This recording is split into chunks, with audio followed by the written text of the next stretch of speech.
అన్ని జన్మలలోకి ఉత్కృష్టమైనటువంటి జన్మ మానవ జన్మ. అటువంటి మనుష్య జన్మ భగవంతుణ్ణి పొందడానికి అత్యంత యోగ్యమైనటువంటి వ్యవస్థ కలిగినటువంటిది. అందుకే ఆ మనుష్యుడు ఉపాసన చేసి భగవంతుణ్ణి పొందడానికి వీలుగా ఋషులు కాలాన్ని విభాగం చేశారు.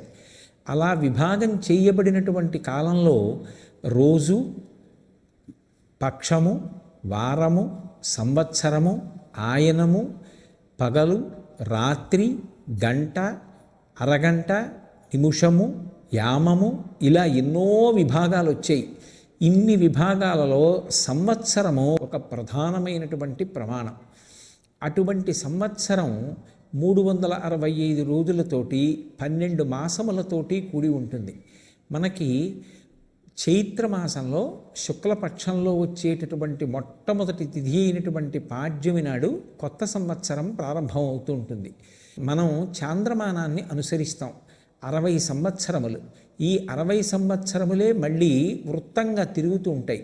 అందులో మొట్టమొదటి నెల అయినటువంటి చైత్రమాసంలో మొట్టమొదటి పక్షమైన శుక్లపక్షంలో మొట్టమొదటి తిథి అయినటువంటి పాడ్యమి నాడు కొత్త సంవత్సరం ప్రారంభమవుతుంది.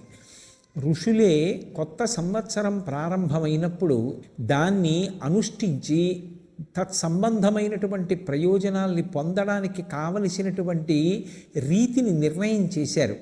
మనం సంవత్సరాన్ని జరుపుకోవడం ఒక ప్రత్యేకమైనటువంటి విధానంలో జరుపుకోవాలి.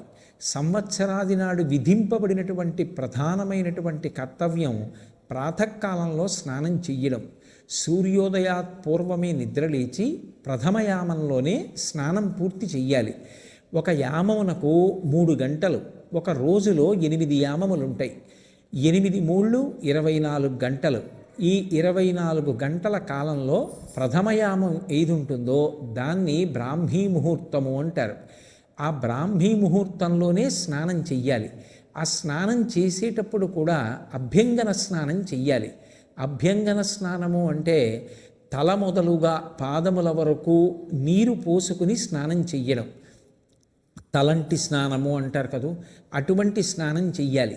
ఆ స్నానం చేసేటప్పుడు ఇంట్లో ఉన్నటువంటి పెద్దవాళ్ళ చేత ఆ నువ్వుల నూనె మాడు మీద పెట్టించుకుని ఆశీర్వచనం చేయించుకుంటారు. ఎందుచేత అంటే తైలాభ్యంగన స్నానం చేసినటువంటి కారణం చేత అలక్ష్మి పరిహారం అవుతుంది. లక్ష్మీదేవి యొక్క అనుగ్రహం కలుగుతుంది. మనం శ్రీ సూక్త పఠనం చేసేటప్పుడు అడుగుతాం, అమ్మ నాకు క్షుత్పిపాసామలాం జ్యేష్ఠాం అలక్ష్మీం నాశయాం యహం అభూతిమసమృద్ధించ సర్వాన్ నిర్నుదమే గృహాత్ అని అడుగుతాం. మా ఇంట్లో ఆకలి, దప్పిక, మలినము ఇటువంటివి ఉండకూడదు. లక్ష్మీదేవి కన్నా ముందు పుట్టినటువంటి జ్యేష్ఠాదేవి స్వరూపమైనటువంటి దారిద్ర్యం ఏదుందో అది తొలగిపోవాలి.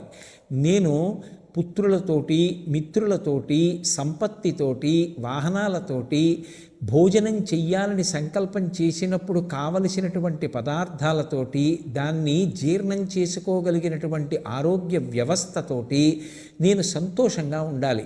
అలా ఉండేటట్టుగా నన్ను అనుగ్రహించు అని మనం తెల్లవారి లేస్తే శ్రీ సూక్త మంత్రాలతో పరదేవతని అడుగుతూ ఉంటాం. అలా అడగడానికి పర్యవసానంగానే సంవత్సరాది నాడు మొట్టమొదటి యామంలో బ్రాహ్మీ ముహూర్తంలో తలంటు స్నానం ఆచరిస్తారు. ఆ తైలాభ్యంగన స్నానం ఆచరించినటువంటి కారణం చేత అలక్ష్మి పరిహారమై లక్ష్మీ కటాక్షం కలుగుతుంది. తలంటు స్నానం చేసిన తరువాత నూతన వస్త్రములను ధరించాలి. నూతన వస్త్రాలు ధరించడము అనేటటువంటి విషయంలో ఒక ప్రత్యేకమైనటువంటి విశేషం ఉంటుంది. అంచు కలిగినటువంటి బట్ట కట్టుకోవాలి. అంచు కలిగినటువంటి బట్ట, ఖండము కానటువంటి బట్ట ఏది ఉంటుందో అటువంటి బట్ట యందు సమస్త దేవతలు కూడా ఆవహించి ఉంటారు అని మనకి వేదవాక్కు. వేదవాక్యే ప్రమాణవాక్కు. ఎందుచేత అంటే తస్మాత్ శాస్త్రం ప్రమాణంతే కార్యాకార్య వ్యవస్థితౌ. ఏదైనా ఒక పని చెయ్యాలి అంటే శాస్త్రాన్ని ప్రమాణం చేసుకొని చెయ్యాలి. శాస్త్రమే వేదము. ఆ వేదం చెప్పినటువంటి మాట వస్త్రాన్ని ఆవహించి దేవతలు ఉంటారు. అందుకే అంచు కలిగినటువంటి బట్టని ధరించినటువంటి కారణం చేత దేవతల యొక్క అనుగ్రహం కలిగి తత్కారణం చేత దీర్ఘాయుర్దాయాన్ని పొందుతాడు. అందుకే నూతన వస్త్రధారణ చేసి తదనంతరం ఇంట్లో ఉండేటటువంటి కులదైవానికి నమస్కారం చేస్తారు. నమస్కారం చేసి ఆ రోజున ప్రత్యేకించి ఒక ప్రసాదాన్ని భగవంతుడికి నివేదన చేసినటువంటి శేషం ఏది ఉంటుందో దాన్ని పుచ్చుకుంటారు. ఈశ్వరుడికి నివేదన చేసినటువంటి పదార్థం ఏది ఉంటుందో దాన్నే ప్రసాదము అంటారు. అయితే ఆ రోజు భగవంతుడికి నివేదన చేసేటటువంటి ప్రసాదం ఒక విశేషంతో కూడుకున్నదై ఉంటుంది. అది ఎలా తయారు చెయ్యాలి అన్నదాన్ని కూడా శాస్త్రమే మనకి చెప్పింది. తద్వర్షాదౌ నింబసుమం శర్కరాంలఘృతైర్యుతం భక్షితం పూర్వయామేస్య తద్వర్షం సౌఖ్యదాయకం అని. ఆ పదార్థాన్ని ఎలా తయారు చెయ్యాలి అంటే యద్వర్షాదౌ నింబసుమం. నింబ అంటే వేప చెట్టు. వేప చెట్టుకి పూసినటువంటి పువ్వులు ప్రధానంగా ఆ పదార్థంలో ఉండాలి. ఆ వేప చెట్టుకి కొన్ని విశేషాలు ఉంటాయి. ఆరోగ్యాన్ని ఇవ్వగలిగినటువంటి చెట్టు ఏది అంటే వేప చెట్టు. అందుకే నింబవృక్షం గురించి వ్యాఖ్యానం చేస్తూ అమరకోశం ఒక మాట అంటుంది. వేప చెట్టుని ఆశ్రయించి ఉండడం, వేప చెట్టు కింద పడుకోవడం, వేప చెట్టు యొక్క గాలి పీల్చడం ఆరోగ్యానికి పరమకారణములై ఉంటాయి. అంత గొప్పది వేప చెట్టు. అది పరదేవత యొక్క అనుగ్రహం. అటువంటి వేప చెట్టు ఈ చైత్రమాసం వచ్చేటప్పటికి వసంత ఋతువు వస్తోంది అనేటప్పటికీ పువ్వు పూస్తుంది. ఆ పువ్వులో విశేషమైనటువంటి రోగ నిరోధక శక్తి ఉంటుంది, ఆ క్రిమి సంహారక శక్తి ఉంటుంది. అటువంటి వేప పువ్వుని నీటిలో కలుపుతారు. తద్వర్షాదౌ నింబసుమం శర్కరాంలఘృతైర్యుతం. శర్కర అంటే ఇక్కడ బెల్లము అని అర్థం చేసుకోవాలి. బెల్లానికి ఒక్కదానికే నిలవదోషం లేదు. అందుకే భగవంతుడికి ఏదైనా పిండి పదార్థం తయారు చేసి నివేదన చేసినా, లేదా పళ్ళు మొదలైనటువంటివి నివేదన చేసినా కూడా నివేదన చేసేటటువంటి సంభారంతో పాటుగా ఒక బెల్లంగడ్డ కూడా నివేదన చేస్తారు. బెల్లంగడ్డ మంగళద్రవ్యమే కాదు, దానికి నిలవదోషం కూడా ఉండదు. అది ఇంట్లో ఎంతకాలం నిలవ ఉన్నా అది నిలవ ఉన్న పదార్థంగా పరిగణనలోకి రాదు. అందుకే ఆ బెల్లంగడ్డ ఆ నీటిలో వేస్తారు. ఆ వేప పువ్వు వేసినటువంటి నీటిలో ఈ బెల్లంగడ్డ వేసి ఆమ్లఘృతైర్యుతం. ఆమ్ల అంటే చింతపండుతో కలిసినటువంటి పులుసు, చిక్కని పులుసు పదార్థంలా తయారు చేయబడినటువంటి దానిలో ఈ బెల్లం ముక్క నాని కరుగుతాయి. వేప పువ్వు యొక్క సారము దిగి వేప పువ్వు పైన తేలుతూ ఉంటుంది. అందులో ఘృతైర్యుతం, ఆవు నీతిని కలపాలి. లోకంలో మూడింటిని అమృతంతో సమానంగా చెప్తారు. ఘృతం పిబీత్ అంటుంది, అందుకే వేదం. ఆవు నెయ్యి అమృతంతో సమానం. రెండు మంచినీళ్ళు, మంచినీళ్ళు అమృతంతో సమానం. అందుకే ప్రాణోత్క్రమణమైనప్పుడు స్పృహ తప్పిపోతే వెంటనే నీళ్లు తెచ్చి ముఖం మీద చిలకరిస్తారు. ఆ నీళ్లు ముఖం మీద పడగానే తమ తమ స్థానముల నుండి ఉద్గతమైనటువంటి ప్రాణములు కూడా వెనక్కి వస్తాయి. అలా అమృతంతో సమానమైనది ఏది అంటే నీరు, అమృతంతో సమానమైనది ఏది అంటే ఆవు నెయ్యి. అమృతంతో సమానం అమృతమే. కాబట్టి ఈ మూడు అమృతములే అని చెప్పబడతాయి. అటువంటి ఆవు నీతిని కలపాలి. ఈ పదార్థములను ప్రధానంగా కలుపుతారు. లోకంలో ఏ చెట్టుకి కూడా భగవంతుని యొక్క పేరు లేదు, కానీ ఒక్క మామిడి చెట్టు యొక్క పేరు మాత్రము రసాలము అంటారు సంస్కృతంలో. భగవంతుడికి పేరు రసోవై సహా. భగవంతుని పేరు కలిగినటువంటి చెట్టు మామిడి చెట్టు. పైగా దాని ఆకులు ప్రతి మంగళకార్యమునందు వినియోగపడతాయి. విశేషించి దానిని ఊరుగాయగా నిలవ ఉంచుకుని కూడా తింటూ ఉంటారు. కారణం దాని యందు అంత ఓషధీ శక్తి ఉండడమే. అంత గొప్పదైనటువంటి మామిడి ముక్కలు కూడా కలుపుకోవడం అనేటటువంటిది సంప్రదాయంలో అలవాటుగా ఉంది.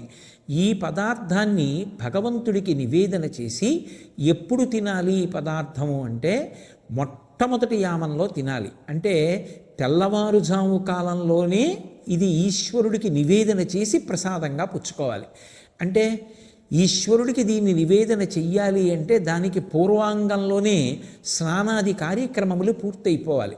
అలా యద్వర్షాదౌ నింబసుమం శర్కరాంలఘృతైర్యుతం. ఆ పదార్థాన్ని ఎవరైతే పుచ్చుకుంటున్నారో, ఈశ్వర ప్రసాదంగా స్వీకరిస్తున్నారో అటువంటి వాళ్ళకి తద్వర్షం సౌఖ్యదాయకం.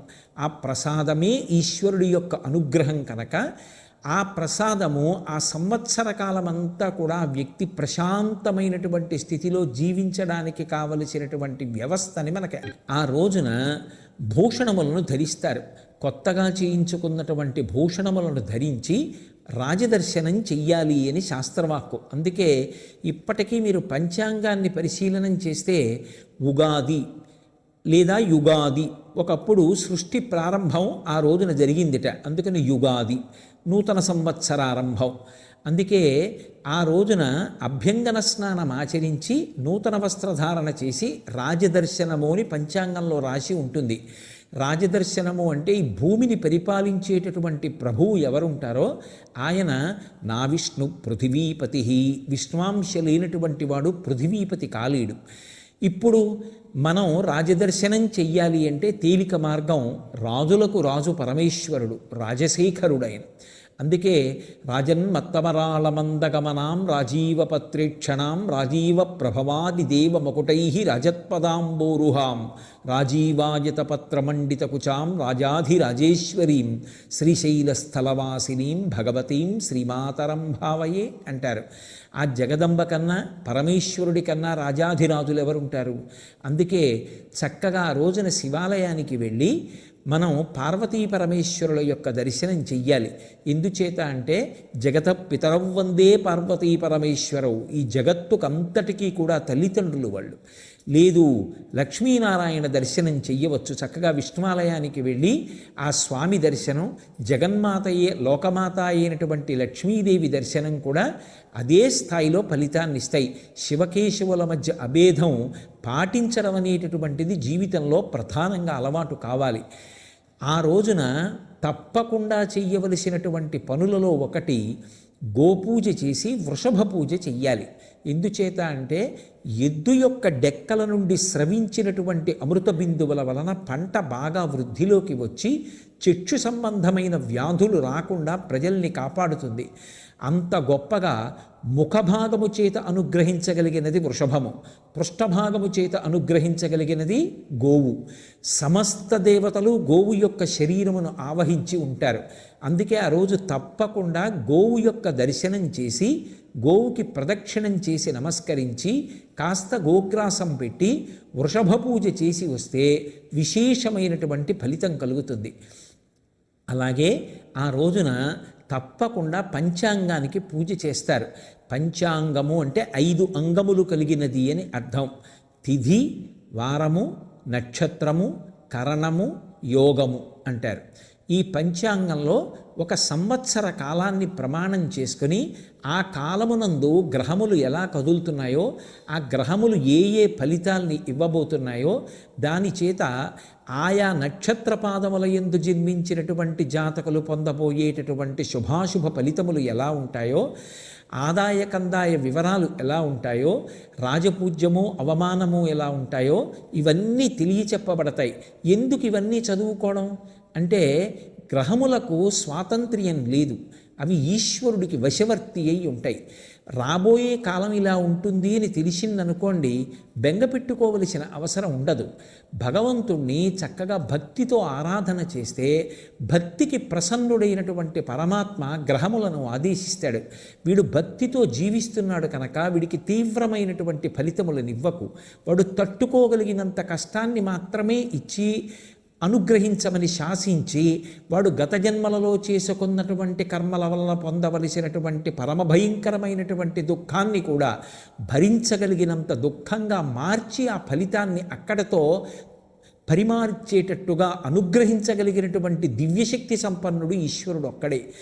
ఆ ఈశ్వరారాధన చేసి తనని, తన కుటుంబాన్ని, తన దేశాన్ని రక్షించుకోవడానికి కావలసినటువంటి మార్గదర్శనం పంచాంగ శ్రవణం చేత, పంచాంగ పూజ చేత లభిస్తుంది. అసలు పంచాంగం ప్రతిరోజు చూడాలి.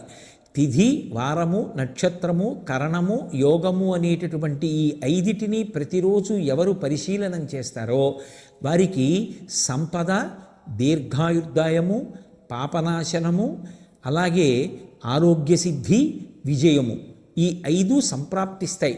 అందుకే ఆ రోజున పూజామందిరంలో పంచాంగం ఉంచి పూజించి తీసి ఇంట్లో ఉన్న వాళ్ళందరికీ సంబంధించినటువంటి రాశి ఫలితాలన్నీ చదువుకుని, ఒకవేళ బాగా కలిసి వచ్చే కాలమైతే ఏ విధమైనటువంటి అహంకృతిని అతిశయాన్ని పొందకుండా దాన్ని భగవంతుని యొక్క ప్రసాదంగా స్వీకరించి సమతౌల్యముతో కూడుకున్నటువంటి బుద్ధితో ప్రవర్తిస్తాడు. ఒకవేళ ఏదైనా ఉపద్రవం పొంచి ఉంది అని చెప్పబడినప్పటికీ ఏ బెంగా పెట్టుకోకుండా దాని నుంచి ఉద్ధరించగలిగినటువంటి పరమశక్తి సంపన్నుడైనటువంటి పరమేశ్వరుని యొక్క పాదార విందములను ఆశ్రయించి కష్టముల నుంచి పైకొచ్చి సంతోషంగా జీవితాన్ని గడిపి భక్తి యందు మరింత దృఢంగా ఉంచుకుని నిలబడగలిగినటువంటి స్థితిని పొందుతాడు. అందుకే ఆ రోజు తప్పకుండా అందరూ పంచాంగ శ్రవణం చెయ్యాలి. మన తెలుగు జాతి యొక్క సంస్కృతి సంప్రదాయమైనటువంటి కట్టు బొట్టు పాటించాలి. చక్కగా అందరూ ఆ అంచు కలిగినటువంటి బట్టని అథవా పంచకట్టుగా కాకపోతే గూడకట్టుగానైనా కట్టుకోవాలి. పంచకట్టుకోవడం అనేటటువంటిది తెలుగు జాతి యొక్క సంప్రదాయం. అలా చక్కగా పంచకట్టు కట్టుకుని దేవాలయానికి వెళ్ళి ఈశ్వరుణ్ణి సందర్శించాలి. అలాగే ఇంట్లో పెద్దలైనటువంటి తల్లిదండ్రులకి ప్రదక్షిణం చేసి నమస్కారం చేసి, ఎక్కడ ఉన్న గురువుగారి దర్శనం చేసి గురువుగారికి నమస్కారం చేసి గురువుగారి యొక్క ఆశీర్వచనాన్ని పొందాలి. ఇవన్నీ కూడా మనం చెయ్యవలసినటువంటి విశేషాలు. వసంత నవరాత్రములు ప్రారంభమవుతాయి కాబట్టి వసంత ఋతువు ఎంత లక్ష్మీకారకమో, వాతావరణం కొద్దిగా భరించడానికి ఇబ్బందికరంగా ఉండేటటువంటి కాలం కనుక చక్కగా విసినికర్రలు ఆ సమయానికి అందుబాటులో ఉంటే మామిడి పళ్ళు, మల్లెపూల దండలు, పన్నీరు, పానకం ఇటువంటి వాటిని 10 మందికి అందించడం, చలివేంద్రాన్ని ప్రారంభించడం, ఇంకా జనులు దాహార్తిని పొందేటటువంటి కాలం. బాటసారులు వెళ్ళిపోతుంటారు, వాళ్ళకి దాహం వేస్తుంది. పట్టెడు నీళ్లు, చల్లటి నీళ్లు ఎవరు అందిస్తాడో వాడు విశేషమైనటువంటి ఫలితాన్ని పొందుతాడు. అందుకే చక్కగా చలివేంద్రాలు ప్రారంభించడం, అలాగే మనకి కలిగినంతలో 10 మందికి చలవ చేసేటటువంటి పదార్థాలు అంటే మజ్జిగ లాంటివి ఇవ్వగలిగినటువంటి స్థితిని ఏర్పాటు చేసుకోవడం, ఇవన్నీ కూడా దేశకాలముల యందు తరించడానికి, పుణ్యాన్ని సముపార్జించుకోవడానికి యోగ్యమైనటువంటి విశేషాలు. అలాగే వసంత నవరాత్రులు చేసి చక్కగా ఆ భగవంతుని యొక్క పరమ అనుగ్రహాన్ని పొంది అందరూ తరించేటటువంటి యోగ్యమైన కాలం. అందుకే ఈ నూతన సంవత్సరం వచ్చింది అంటే కేవలం ఏదో ఇంద్రియముల యొక్క ప్రకోపాన్ని శాంతింపచేసుకోవడానికి అనుసరించవలసినటువంటి విధానంగా కాకుండా, అర్థం లేనటువంటి విధి విధానాలు పాటించడం కాకుండా శాస్త్రప్రోక్తమైనటువంటి పద్ధతిని పాటించి కొత్త సంవత్సరం ప్రారంభమవుతోంది కనుక భగవంతుని యొక్క అనుగ్రహంతో ఆ సంవత్సరం తాను, తన కుటుంబ సభ్యులు, తన సమాజము, తన రాష్ట్రము, దేశము, యావత్ ప్రపంచము కూడా పరమ ప్రశాంతంగా ఉండడానికి కావలసిన రీతిలో ఈశ్వరారాధన చేసి అనుగ్రహాన్ని పొందాలి. అలా పొందడానికి కావలసినటువంటి విధి విధానాలన్నిటినీ కూడా మనకి ఋషులు చక్కగా అందచేశారు. ఇటువంటి విధి విధానాలన్నిటినీ కూడా పాటించి ఈ రాబోయేటటువంటి సంవత్సరంలో మనందరం కూడా పరమ ప్రశాంతతని పొందడానికి కావలసినటువంటి విభూతిని ఆ పరమేశ్వరుడు మనకి నిర్హేతుక కృపాకటాక్ష వీక్షణముల చేత అందించాలని సాంజలిబంధకంగా ఆయన పాదార విందములకు నా శిరసు తాటించి నమస్కరిస్తూ, అసంఖ్యాకమైనటువంటి భక్తి టీవీ ప్రేక్షక శ్రోత మహాశయులందరికీ కూడా నా నూతన సంవత్సర శుభాకాంక్షలను తెలియచేస్తూ